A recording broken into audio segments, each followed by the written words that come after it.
मन को शांत और स्थिर करने के लिए भगवान कृष्ण ने बताए हैं 2 उपाय।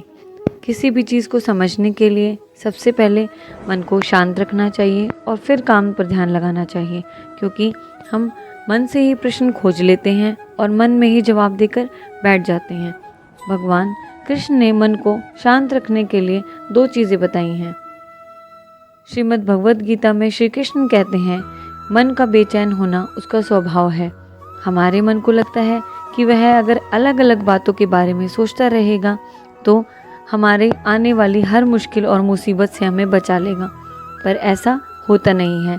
हम अपने जीवन का काफ़ी अधिक समय सोच विचार करके परेशान होने में निकाल देते हैं। भगवद गीता में श्री कृष्ण ने कहा है कि मन का यह स्वभाव बदलना मुश्किल ज़रूर है पर असंभव नहीं। अच्छा, अब आप बताइए, क्या आप कुएं को कह सकते हैं कि वो काऊ काऊ की आवाज़ ना करे? या फिर आप किसी मेंढक से कह सकते हैं कि वह पानी को देखते ही ऊंची ऊंची छलांग ना मारे? जी नहीं, हमारे मन का भी कुछ ऐसा ही है। जीवन में कुछ भी होता है, अच्छा या बुरा, हमारा मन उस पर काऊ काऊ करने लगता है। काऊ काऊ से मेरा मतलब है चिंता करना, व्याकुल होना, कोई बुरी बात भी नहीं है। और मन परेशानी की ऊंची ऊंची लपटें लेने लगता है। कभी कभी तो मुझे ऐसा भी लगता है कि हम में से कुछ लोग सिर्फ परेशान होने के लिए ही जीते हैं। सारी परेशानी, पीड़ा, दुविधा अक्सर हमारी मन की बनाई हुई कहानियाँ होती हैं।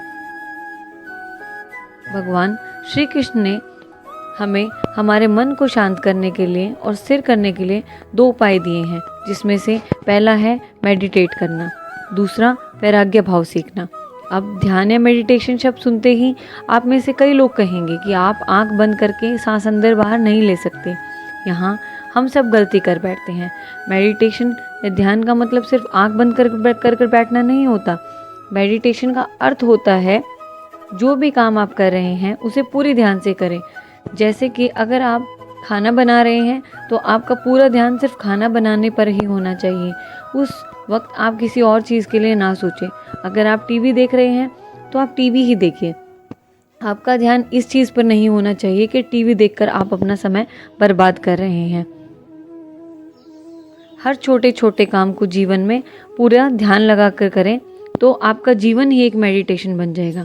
ऐसे जीवन में शांति, स्थिरता, साहस और सफलता का होना अनिवार्य है।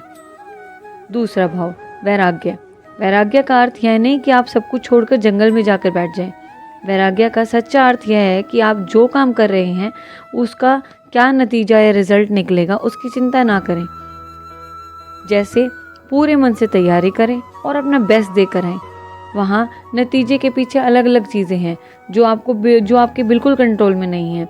तो जो चीज़ के बारे में आप कुछ कर नहीं सकते उसके बारे में चिंता भी ना करें। यही वैराग्य का सच्चा मतलब होता है और यही भगवान श्री कृष्ण ने दूसरा उपाय बताया है चिंता की लपटों से बचने के लिए। याद रखिए, आप पूरे के पूरे इंसान हैं, समझदारी, संयम, कुशलता से भरे इंसान। आपका मन जब भी कोई की तरह अलग अलग बातों पर आपको परेशान करने लगे तब अपने मन को भी प्यार से समझाइए और शांत कीजिए।